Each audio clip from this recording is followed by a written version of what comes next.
Do we ever wake up one day and feel like we have finally arrived? The world of dieting sets us up to think, be good on a diet, suffer in the short term, lose the weight, and if you're really good, then you get the prize. Poof, you are done, thin, ideal weight, and you can jog off into the sunset through the crashing waves, and the story fades to black, and the final message on the screen is, and she lived happily and skinnily ever after. Hey, that would be nice, but the road to lasting weight success is less about the short-term deprivation and being good and more about you getting on your own team and playing the long game of lasting success. And once you come at it from a mindset of transformation rather than deprivation, you will see that you can break free from the self-sabotage and self-abuse that usually comes with trying for the short-term diet fixes. So today, in the Thin Thinking podcast, we are going to explore how changing the mindset game of weight management from the short-term, self-punishing quick fix to the long-term journey of self-leading into lasting results can make all the difference in your weight and your life. So put your player on the board and let's get started. Did you know that our struggle with weight doesn't start with the food on your plate or get fixed in the gym? 80% of our weight struggle is mental. That's right. The key to unlocking long-term weight release and management begins in your mind. Hi there, I'm Rita Black. I'm a clinical hypnotherapist, weight loss expert, best-selling author, and the creator of the Shift Weight Mastery process. And not only have I helped thousands of people over the past 20 years achieve long-term weight mastery, I am also a former weight struggler, carb addict, and binge eater. And after 2 decades of failed diets and fad weight loss programs, I lost 40 pounds with the help of hypnosis. Not only did I release all that weight, I have kept it off for 25 years. Enter the Thin Thinking podcast where you too will learn how to remove the mental roadblocks that keep you struggling. I'll give you the thin thinking tools, skills, and insights to help you develop the mindset you need, not only to achieve your ideal weight, but to stay there long term and live your best life. Hello, friends, and welcome. Come on in, put your feet up, turn the air conditioner on, and let's settle in and take a nice deep breath. Whew. I hope you had an amazing long weekend. Those of you here in the United States, nice long Memorial Day weekend, and are ready for the summer. Many of you probably remember that you remember back in the day that you weren't allowed to wear white shoes before Memorial Day. Do you remember that? Like Memorial Day was the kickoff to wearing white shoes, white sandals, anything white. That just cracks me up. I think that has come and gone out the door, but I hope you're looking forward to your summer. And to help you manage yourself and your weight this summer, please grab my Shift Out of Sugar Cravings hypnosis session for free. It's in the show notes. Go and grab it and get relaxed and shift out of those sugar cravings. So my daughter, my darling daughter, has now been home a couple of weeks. Officially home. She was away for 4 years, and now she's home. And I can see that postgraduate thing settling in. The anxiety about now school is over. I thought it was going to be great to be done, but now I just feel anxious. She's kind of done all the things you're supposed to do when you graduate, slept in a few days, watched TV, lounged around, and now it's all hitting her. Holy crap. What is next? Where am I? Who am I? What am I? School may be hard, but it provides structure and an identity. And without it, I just see so many kids getting out of the educational system and having such a hard time that first year out. My daughter, I am so proud of her. She did so well. She was always a straight A student, very focused with her studies. She wrote her thesis. She turned it in 1 minute before it was, the deadline. But she got it in. And she learned a lot. She went and did research. I'm so proud of her. But it really just didn't prepare her. And I don't think many kids are prepared for this in-between place. I think about college, and they prepare you so well in so many things, but they don't prepare you for life after school. I remember this too. I mean, I was so focused on my studies, and then all of a sudden, nothing, nada. I wasn't a student. Well, who was I? I felt like the ground beneath me gave away, and I was free falling without identity and without a structure. And of course, you know where I'm going with this, because diets are the same way. They keep us focused and structured, getting straight A's in the short term, but they don't really teach us how to live our lives and manage our weight in the long term. Sure, if we focus and do really good and we lose the weight, then we get to that place where we've lost the weight, and then all of a sudden we lose the I am being good on a diet identity. We lose the structure, and then we're in this other world. Like, I have to maintain this? I haven't really learned anything. How to maintain it? I just have learned how to lose it. And then we lose that focus, and then we gain the weight back. So obviously not the path we want to be going down now. Am I right? Okay, so now let's talk about the long game mindset. I have been noticing an epidemic of smart people, because the people who are attracted to, my clients, people in my communities, my students, are usually smart people who are very, self-aware, but caught up in a mindset that just isn't working. It's this short-term weight loss mindset that really is not their fault, right? It has been given to them by their family, their culture, the media, our friends. I mean, we are immersed in a weight loss culture that has really cognitive distortion and negative thinking, and really makes us feel bad about ourselves and trains us to permanently feel bad about ourselves. It really kind of feeds on that. So, and there's a mythology. It's like, be good on a diet, you're going to lose the weight, and then you're going to live happily ever after. Not a problem, right? So we get really stuck in this short-term focus, and, it's incredibly damaging and painful. And, and it's short-term. Most diets are offering you a relief, right? They're offering you a relief from the pain of feeling overweight, or they're offering you a relief from the pain of feeling chaotic and unstructured. And they're saying this is quick, because and we aren't dummies. We aren't like, oh, it's quick. But because we're in pain, our brain doesn't think this is short term. So this really doesn't mean, like if I lose 20 pounds in 2 weeks, what's going to happen on week 3? We're not thinking there. We're just thinking, great, I can feel lighter and lose some weight, get this weight off me that makes me feel horrible about myself in a short term. All I have to drink is this drink, or all I have to do is cut this macronutrient group out of my diet. I'm all in, right? And we can do it. We can go at it really with a focus for a short term. Okay.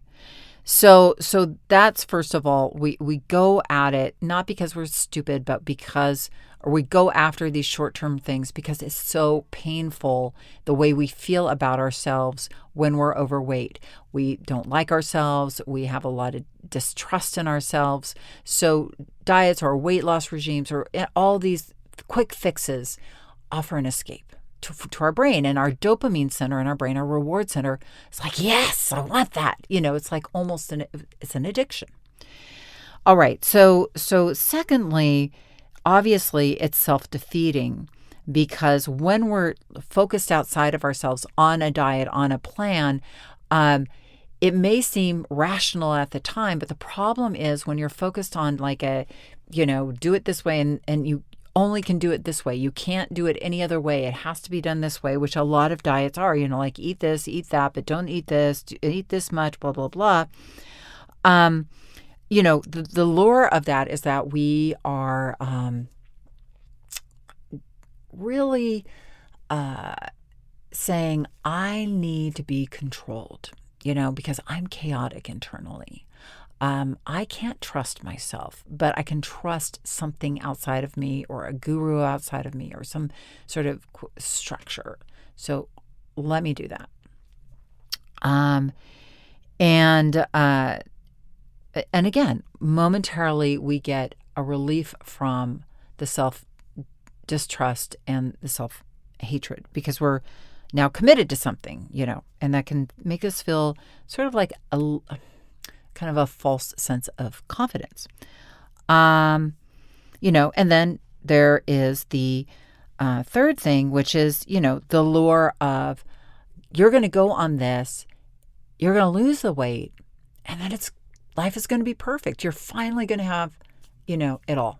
It's going to be good. And then you can focus on other things.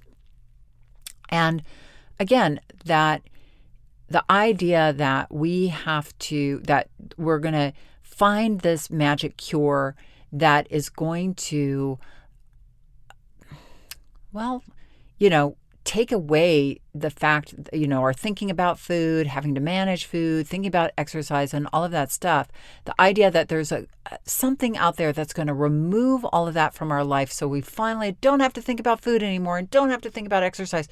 That is actually, again, a false advertisement because even thin people, and I work with a lot of thin people, and I ask them all the time, how do you manage your weight? And they say, yes. I said, did you ever struggle with your weight?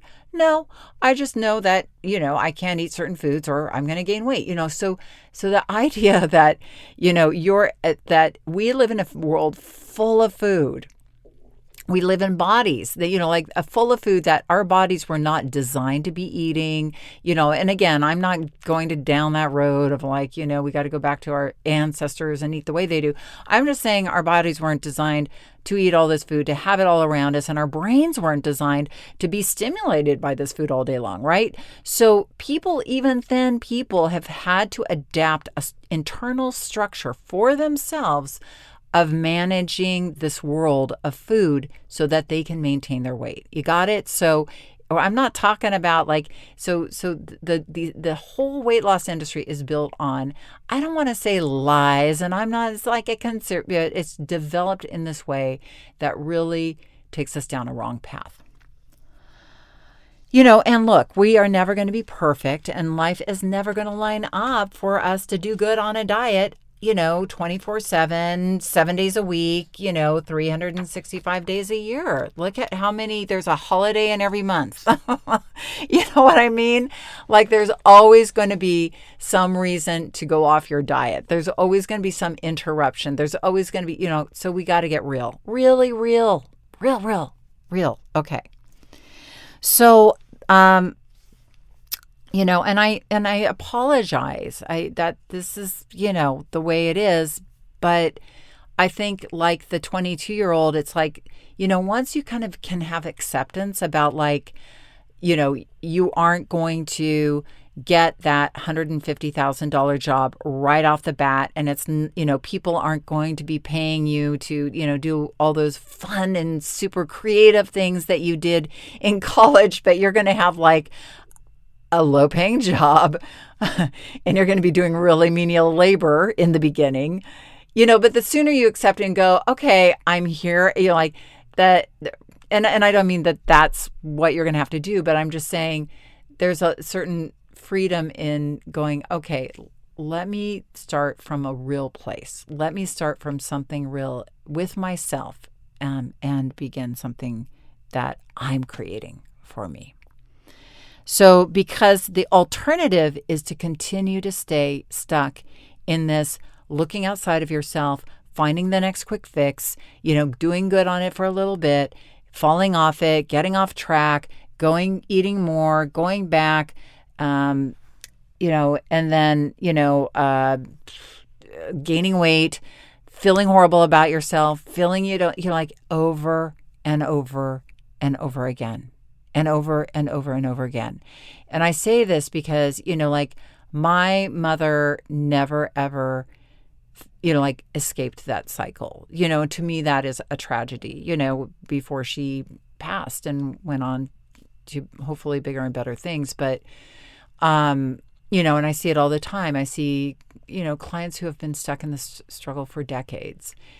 And so we really need to come back to ourselves. And we really need to start to look at ourselves as the answer, not as a problem.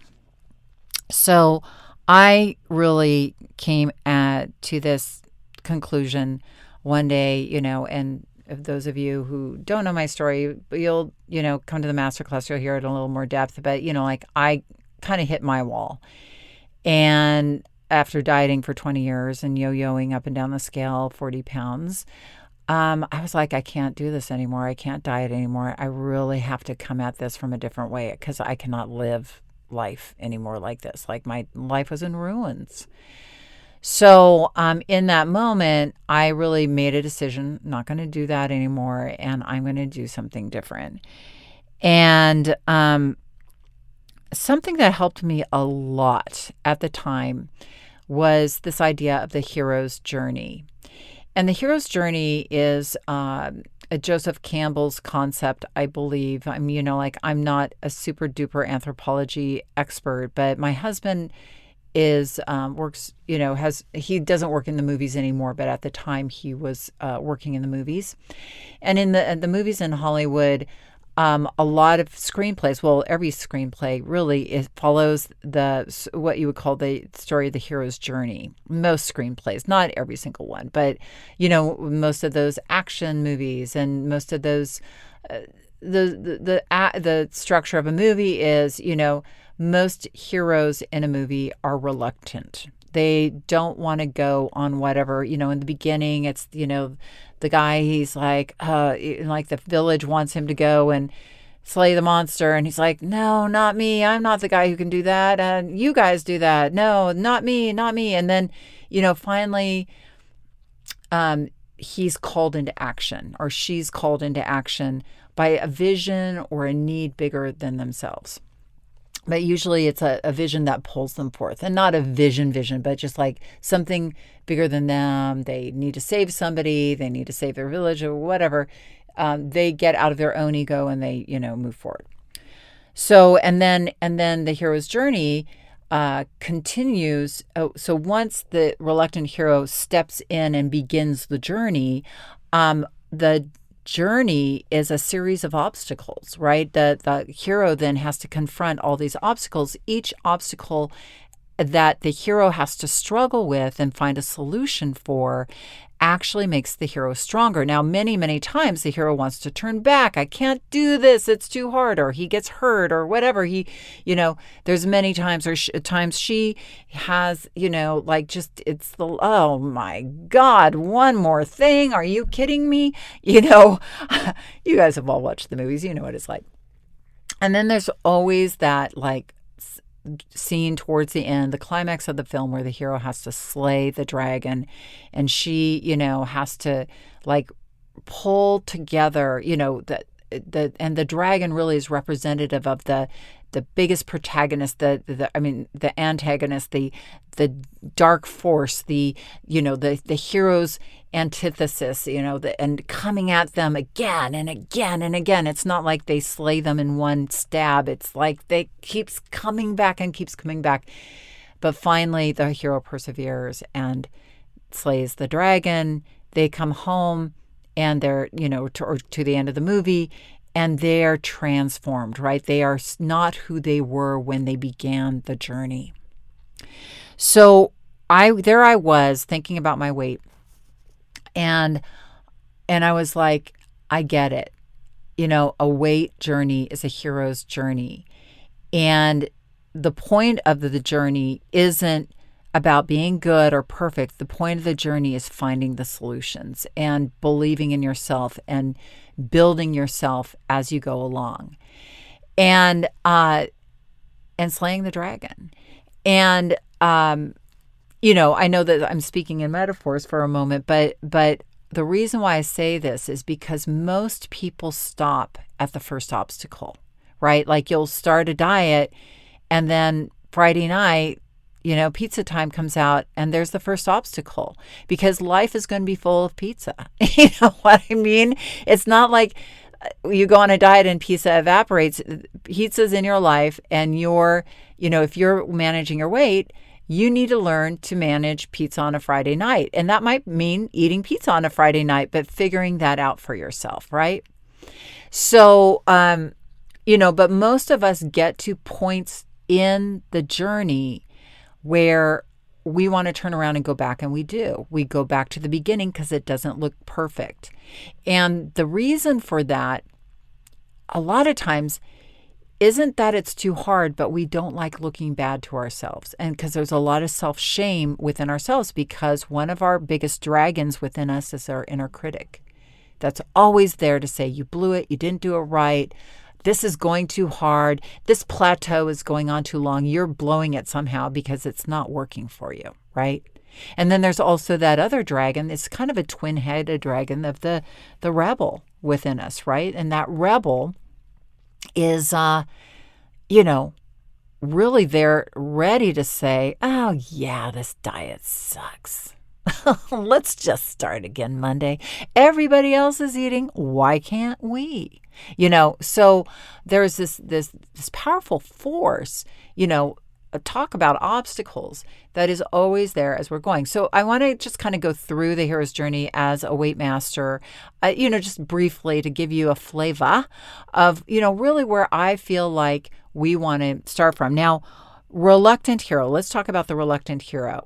So, I get why diets do so well because, in really a weight loss journey, like I said, like a long-term permanent journey, is not about, like, I'm going to lose 20 pounds in a month. And it's really about like, I am ready to take ownership of myself. I am ready to step forward and stretch myself past where I've been stretched before, have been stretched before. And I'm willing to go through something because where I am now is so painful. And because I also see something better for myself, right? The crazy thing is, I don't know where I learned this, but they did a poll and like 80% of people really live their lives not from like, if you ask them like, where do you want to be 5 years from now? Most people don't know. Like, what do you see yourself doing next year? Most people don't know. We know where we don't want to be. We know where we don't want to happen to us, but we really don't create our future and live our life like we're living into it, right? And so the reluctant hero, it is painful being overweight, but it's also familiar and is comfy, on a certain level. And the idea of, to our dieting mind, going on a weight journey, like a long-term journey, it might seem scary. It might seem fearful, like, I have to change, really? And not only ourselves, but we don't want to be feel deprived because that's the diet mind thinks of deprivation when we think of weight management. It doesn't think of transformation. It doesn't think of self-fulfillment and nourishment and sustaining ourselves in a powerful way. It thinks of, I'm going to have to eat less. I'm going to have to exercise more. And that seems really hard to me. And we also, and this is kind of crazy, but I'm going to be honest with you, is that we might have to shift our relationships with the other people in our lives. And that is incredibly scary, because we're comfy with the people in our lives, even though they might be, the source of some of our weight. So we have to be powerful. And I get it. That's why we're reluctant. It's not just because we're, don't have willpower. It's really not that. I mean, people who struggle with their weight have tons of willpower. I mean, like some of the most disciplined people I know are people who struggle with their weight. So I don't think that that's it. There's just a lot more to it. So when we're sitting in this place of, being reluctant, I get it. But what you want to start to do is think about, and this is what I did for myself, was I was like the me here, 40 pounds above where I want to be. Okay, that's me now. Unhappy, overweight, things aren't really working out well for me. And the me 40 pounds down the scale, okay, there's some things going on there too. Like I'm 40 pounds lighter, but I'm also who I need to be to sustain my life 40 pounds lighter is going to be think differently, behave differently, and probably have shifted relationships with the people that I have in my life because, we teach people how to treat us, right? And so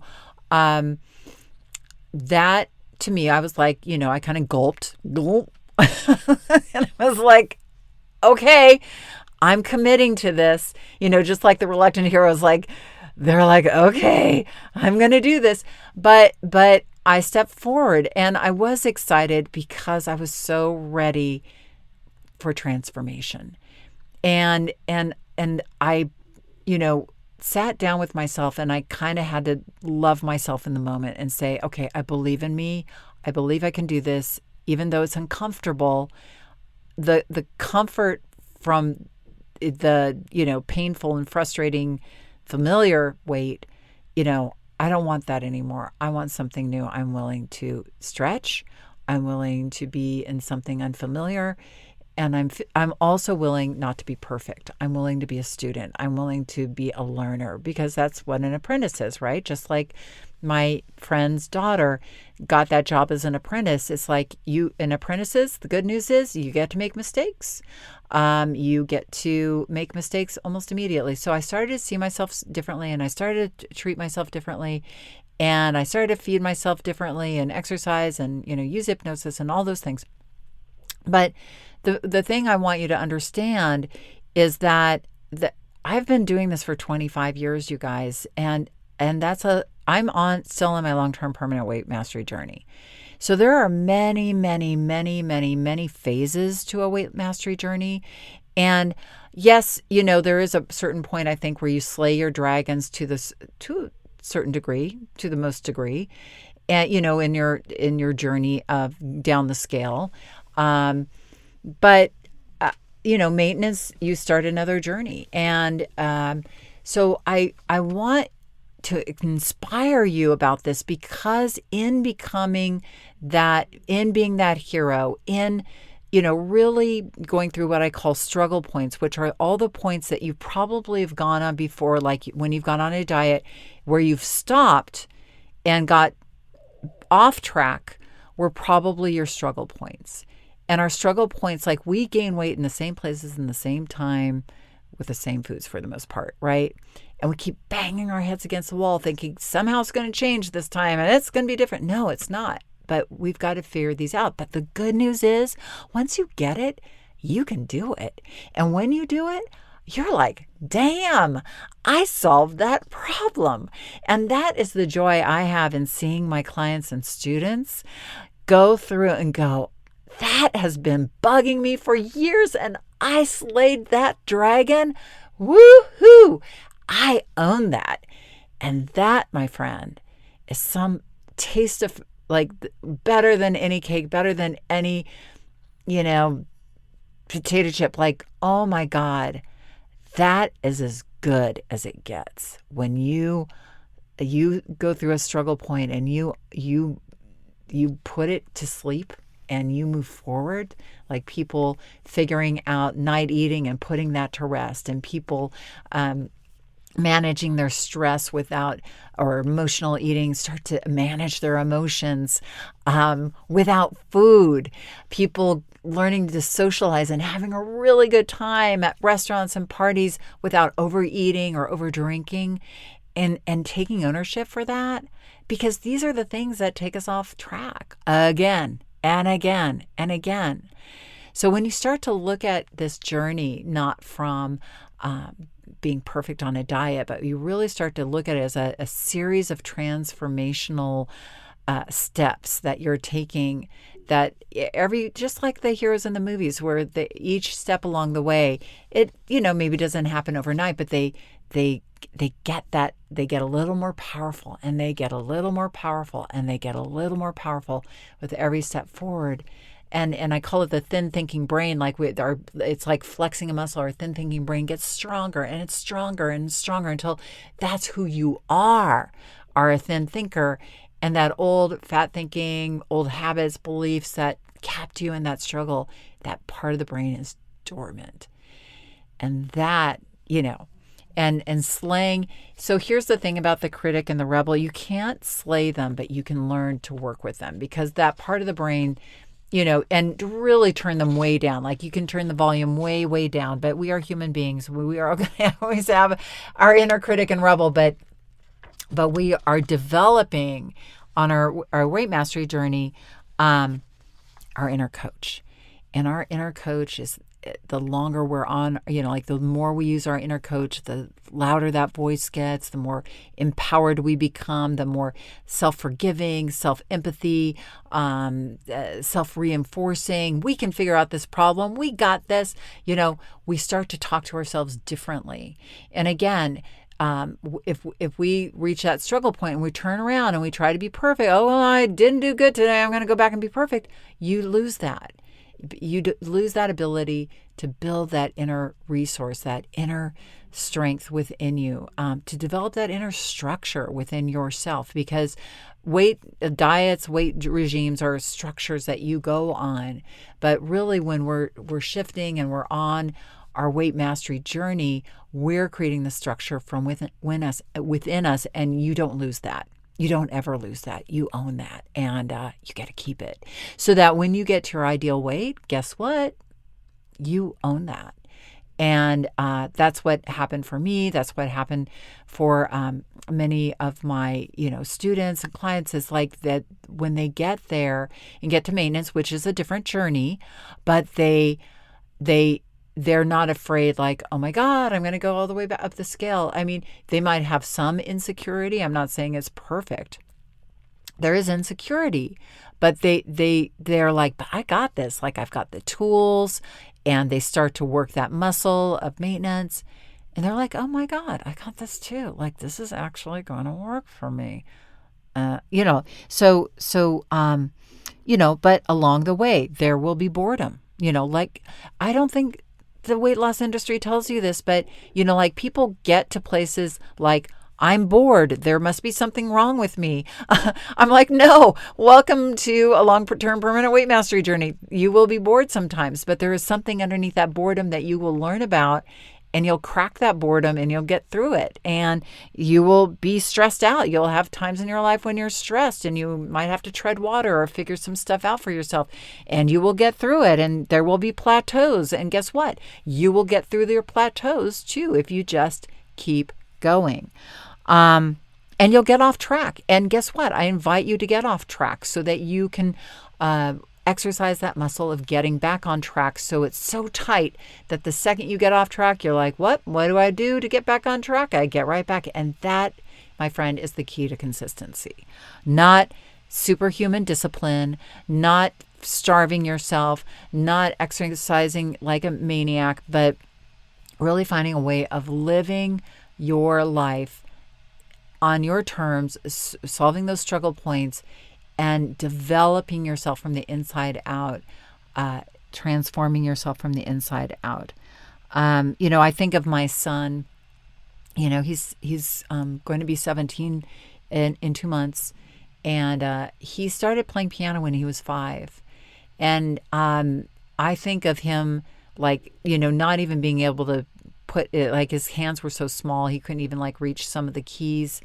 And now he's playing Rachmaninoff, which requires your hands to be like so stretched out that because there's so many chords and notes that you have to hit, that your hands have to be really spread out. Like, so yeah, he's a young man now, and he has those hands, and he has that capability of playing,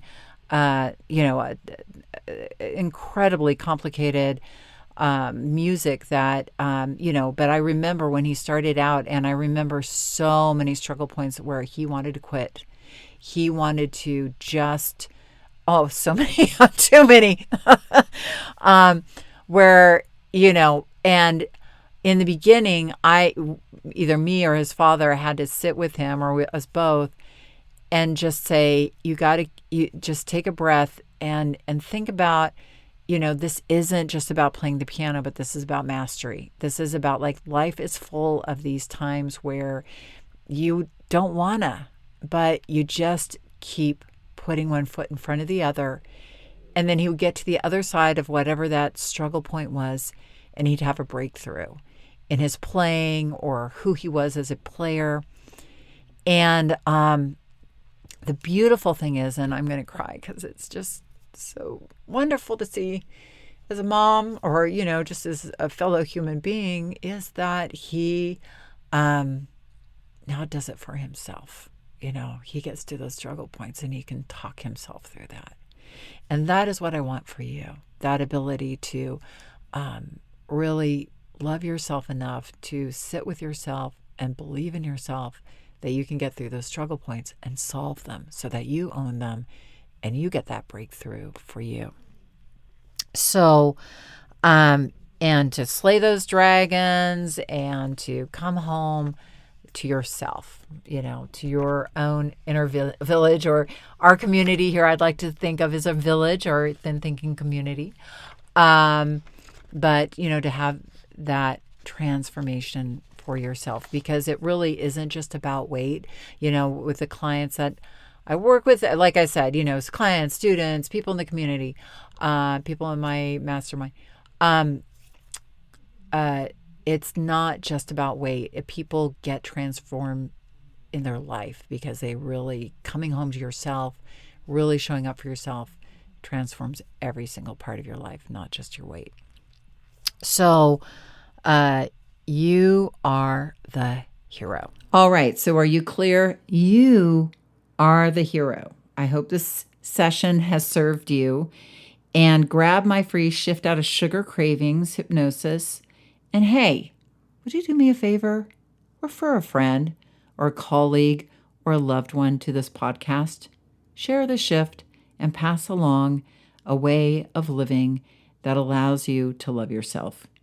So have a great week, and remember that the key, and probably the only key to unlocking the door of the weight struggle, is inside you. So keep listening and find it. And I will see you next week. Do you want to dive deeper into the mindset of long-term weight release?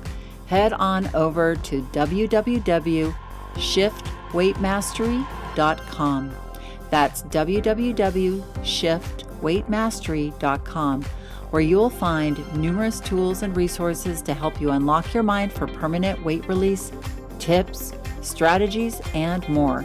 And be sure to check the show notes to learn more about my book, From Fat to Thin Thinking, Unlock Your Mind for Permanent Weight Loss.